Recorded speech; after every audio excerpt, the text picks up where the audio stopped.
Hello, Local 304. Time for your business manager update. Let's start out with the latest COVID update. Local 304 has gained 3 more cases this week. I think everybody's growing weary of this virus. You can tell it by companies and some of the arbitrary rules they're putting into place now.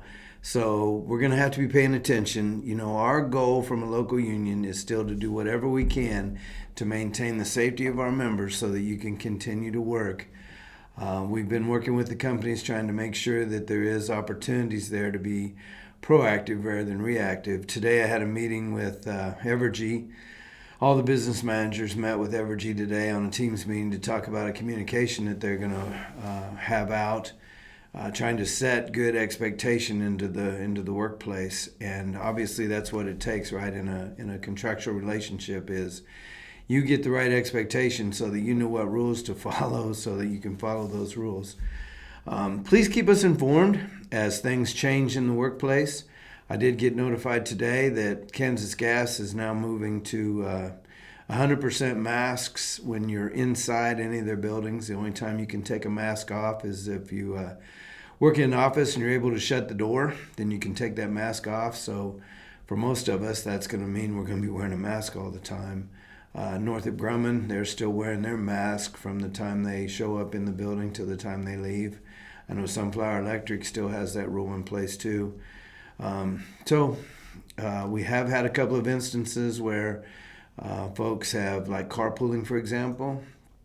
The expectation is not to carpool because somebody in that car gets tested positive. Then that means you were put in an environment that the company's going to refuse to pay your admin leave. So let's pay attention to what those rules are and follow them to the best of our ability. Please, again, let me reinforce, keep us informed as any kind of rules change. What I'd like to see in the end of this, once we have a vaccine or pandemic has been released, then we can look at what's best practices so that we can critique what we've done. If this ever comes up again, we'll be better prepared to not have knee-jerk reactions. So thanks for all you're doing and try to keep yourself and your family safe. Along that same line, I want to send out a reminder to make sure that you're policing your agreement. There's opportunities that rules will change or that past practices are broken. And we don't know that from a official standpoint. So please keep us informed on anything that feels like it's a change in your working conditions. We need to know what's going on. So stay in touch with your rep to make sure that we know what's happening out there.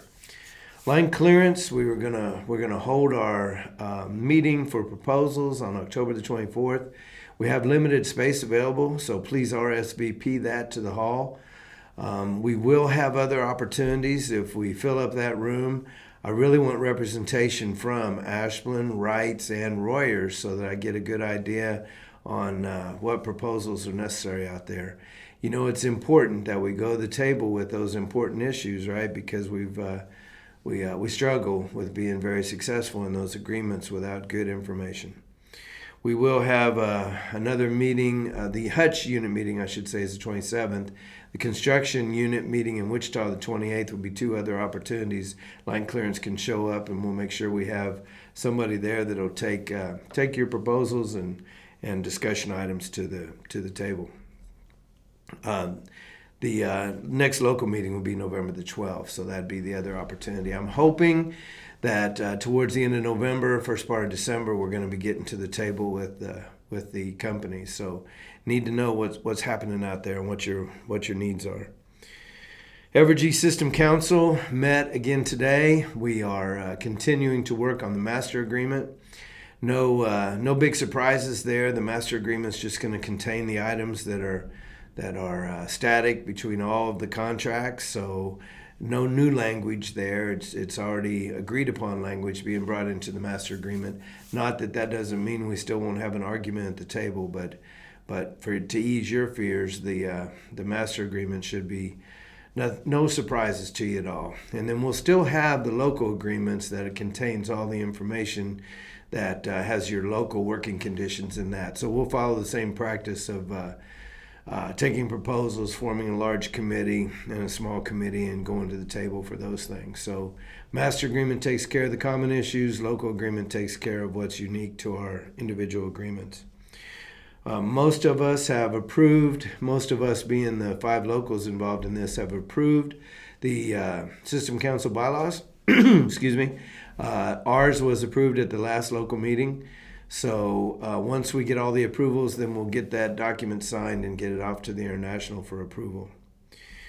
The app that we've been talking about, excuse me, the Unions Get It app is up and working. Sent out a push notification earlier this week about a Zoom meeting. It said it went out to 2,198, I believe the number was, cell phones. So please keep us informed. The easiest way is to download the app. Unions Get It. You can find the Play Store or the Apple Store. Download that onto your phone, and then your sign-on is your last name and your card number. That way you can stay up to date on everything that's going on. You can send pictures of anything unsafe going on or something going on in the workplace you want us to know about. Take a picture of that through that app. It'll send it to us immediately. You can update your information. For construction, you can bid on jobs, pay dues. For the utilities, REAs, cities, you can see all of the contracts, bylaws. Evergy System Council bylaws are out on that app.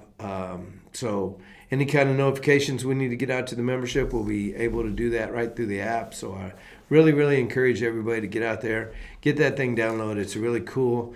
It's awesome to be able to keep your contract right on your phone, so you can pull that out and check it anytime you need to.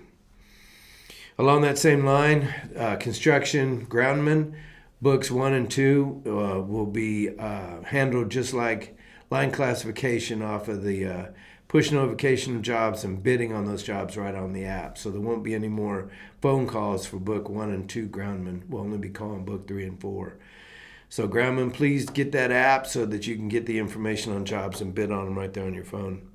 Held the Southwest Subcommittee today.